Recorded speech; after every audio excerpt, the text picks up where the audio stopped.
Samantalang naging matagumpay naman ang pagdaraos ng First Japan Shotokan Association Karate-Do Championships sa Pasig City nitong weekend. At ang nangibabaw sa humigit kumulang 300 partisipante ng one-day meet ay ang mga pambatong karatekas ng Philippine Karate-Do Traditional and Sports o PKTS. Narito ang report ni Arian Malyare. Dinomina ng Philippine Karate-Do Traditional and Sports ang inaugural staging ng Japan Shotokan Karate-Do Association Championships sa Pasig City nitong weekend. 10 ginto, 4 na silvers at 13 bronze medals ang hinakot ng PKTS sa one-day meet na nahati sa novice, intermediate at advanced categories.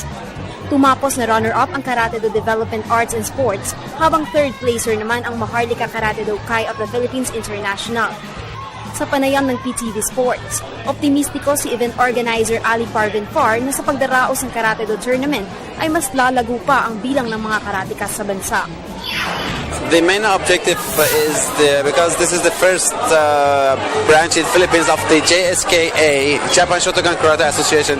So we wanted to promote our organization to Philippines. So that is the reason we wanted to do this.